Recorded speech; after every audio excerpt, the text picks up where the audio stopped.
Check out flipsidegaming.com for all your gaming needs. Use the promo code HEROES to save 10% on all orders over $10 and support the channel at the same time. Hey there, it's John from Heroes and Legends, and welcome to this special edition of the Magic the Gathering Market Watch, where we're going to look at the top 10 most sought-after singles from the upcoming Commander 2017 decks. Now, at the time of recording, we're going to be talking about pre-release prices here. It's the Wednesday before the release. These will actually come out in a couple days on Friday, August 25th. So keep that in mind. Some of these prices will change drastically between now and over the course of the next few weeks. But I thought it was still important to look at these values because they're great indicators of which decks may disappear off store shelves the quickest. Now, even though I'm a proponent of buying the deck that looks like it's the most fun for you to play, a lot of players, let's face it, Magic players, we all are guilty of it. We like our value. So we're going to think about how we're going to get our money's worth sometimes, and picking the deck that maybe has the most financially viable singles is something that a lot of players may decide to do over the course of the next week or two. So with that being said, we're going to jump into these card values today and look at the 10 that are the hottest. Quickly before we get started, I'm happy to announce our partnership with Flipside Gaming. At the beginning of the video, you probably saw the tag they provided our viewers with a product code for the online store, so you can save money and help the channel at the same time. You'll also, in the description below, find the usual ways to help the channel. You'll find some Amazon links there, where again, if you make purchases via those links, a percentage will come back to us. And you'll also find our Patreon page below as well. With that being said, let's get into the information for today. Before we look at the top 10 cards, though, there's a quick question I wanted to answer.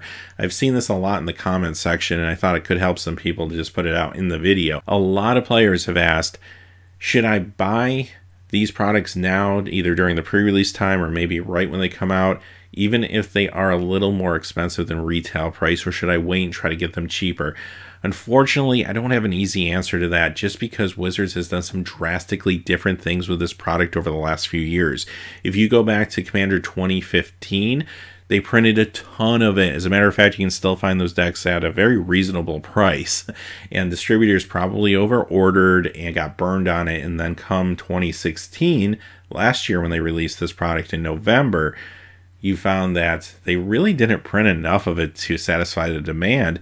And because of that, the values of those decks, at least the more popular ones, started to quickly climb. As a matter of fact, that Breed Lethality deck will cost you anywhere between $80 to $125, depending on when and where you pick it up nowadays, which is pretty insane, right? So with that being said, if Wizards prints enough of the product, then yeah, you will be able to find it at retail price, maybe even below retail price a little bit down the road. If they don't, though, then you're in a situation we were in with Commander 2016 that we saw last year, and some of these could really spike. So it's hard to predict at this point. My assumption, though, is distributors probably did order a lot more this year initially because they got burned last year by not having enough of them.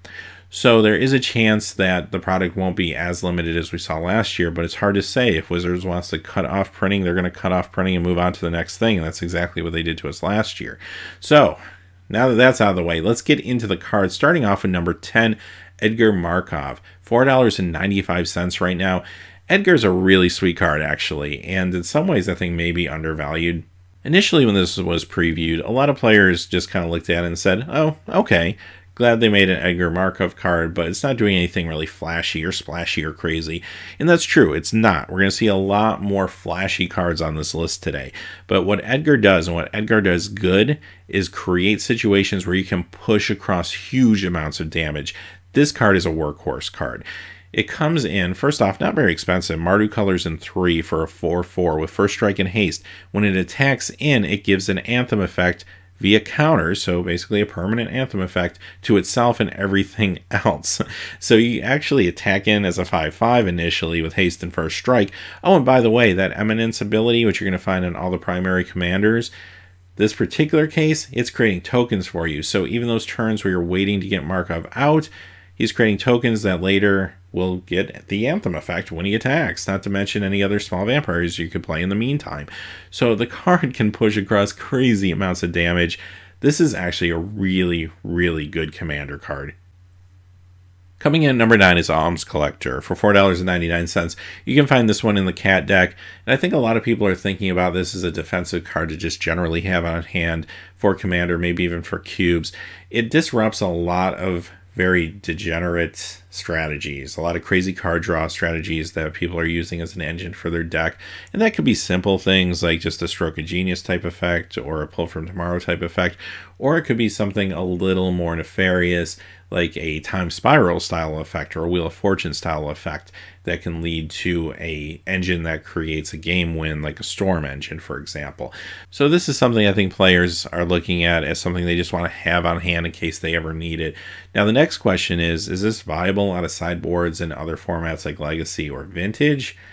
I don't know. The forecasting cost is a little high, even though it does have flash. I think that is important when you look at the casting cost. But at the same time, I'd want to test it. I'm not sold on it yet, though.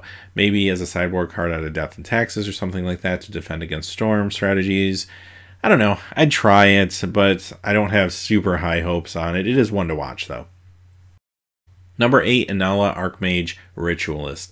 And this is $5.04. This is, of course, the primary feature commander in the Wizard deck. And this one is a lot flashier than Markov, right? Very, very different card. This one's not trying to power across a lot of damage quickly.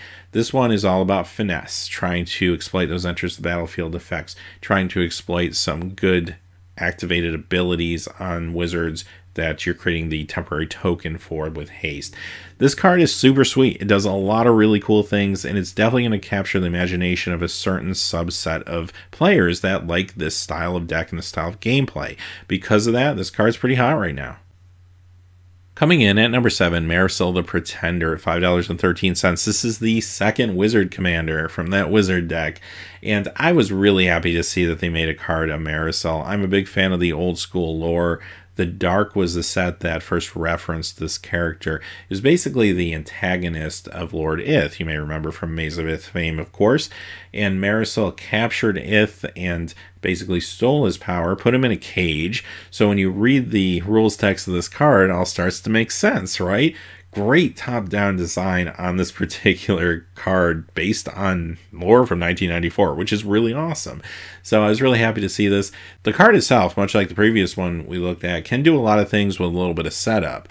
So it does require the setup, but what I like about this is once that creature or artifact gets exiled with that cage counter on it, then the cage counter represents the abilities that it can steal basically in the future. So if something happens to Marisol, it goes back to the command zone and you play him again later, he gets all those abilities, so he comes in stronger than ever before. I think that's really, really sweet. So great design on this card. Really excited to kind of try this one out. Coming in number 6, Mathis Fiend Seeker, $5.17. This is our second Vampire Commander from that deck. So we've seen 2 Wizard Commanders, 2 Vampire Commanders, and 1 card from the Cat deck so far if you're keeping track. And Mathis is actually a pretty cool card. It works well with the sub-themes of the Vampire deck, with the gain life theme as well as kind of the attrition theme that's going on there. And I like cheap commanders. I mean, only 3 Mardu colors to get out, 3/3 menace. When you can cast the commander early and often, sometimes you get some early benefit out of it. It's kind of nice to surprise your opponents at times. So I do like the card a lot, and it's another one that is already fetching over $5, at least pre-release market-wise. Number 5, Ramos Dragon Engine from the Dragon deck. This is our first card from that deck. $5.95 here. And do keep in mind, those of you who may be new to Commander, because you do see the 5 different mana symbols referenced in the rules text, this card can be a commander for a 5-color deck. So out of the box, this can be your commander in that Dragon deck.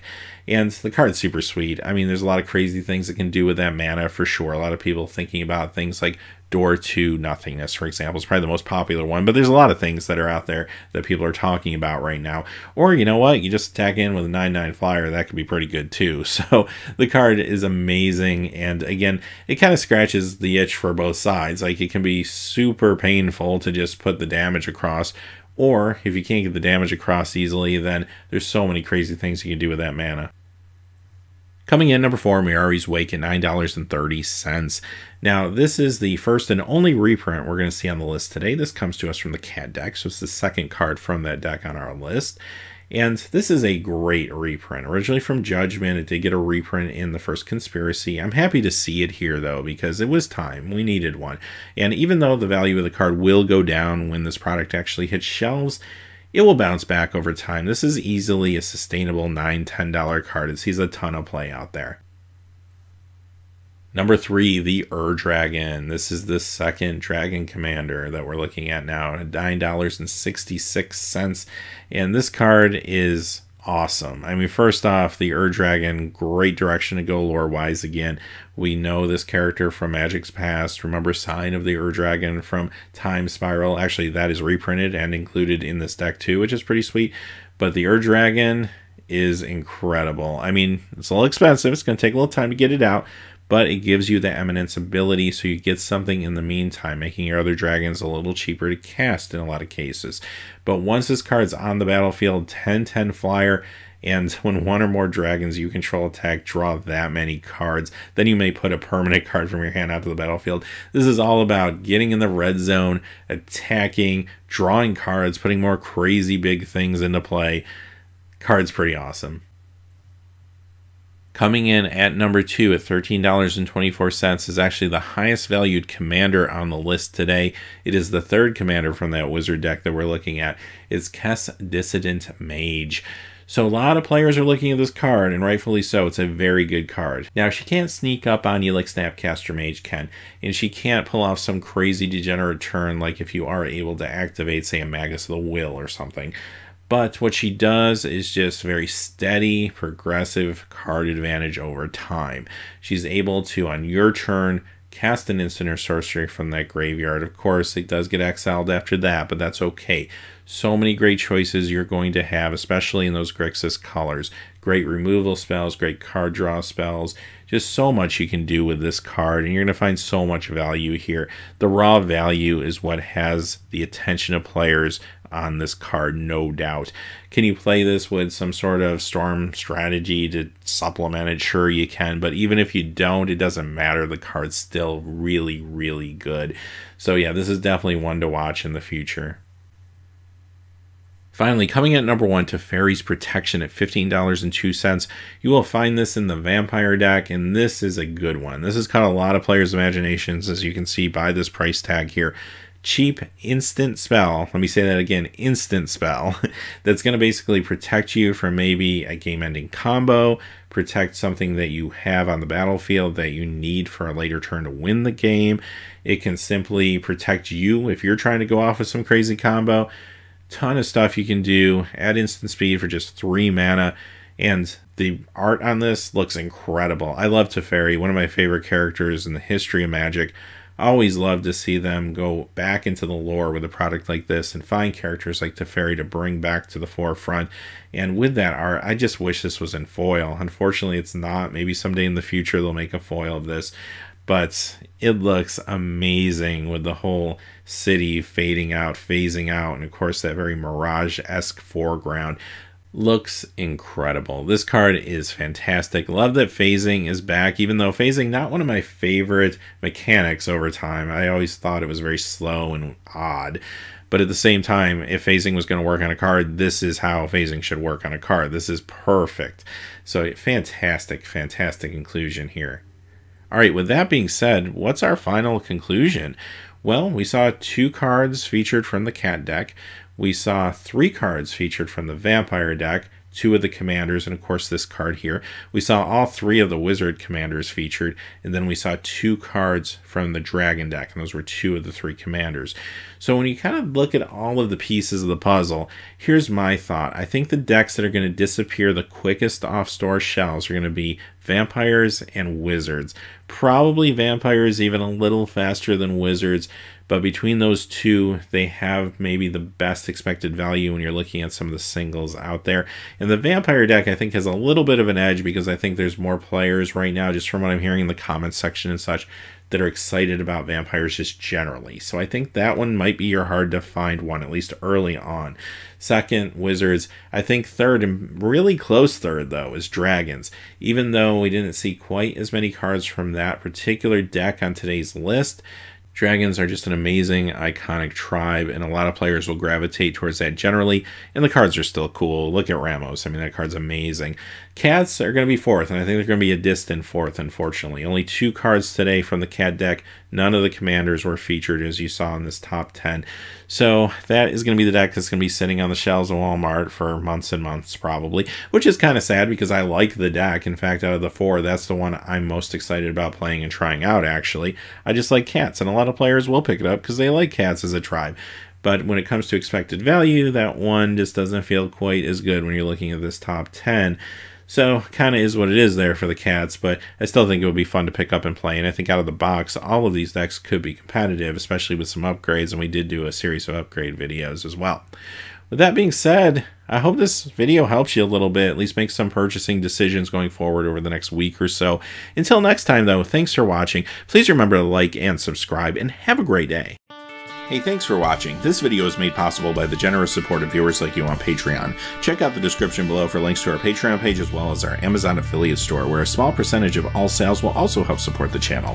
Finally, if you haven't had a chance yet to subscribe, hit that subscribe button so you don't miss any new videos on Heroes and Legends. Talk to you again soon, and have a great day.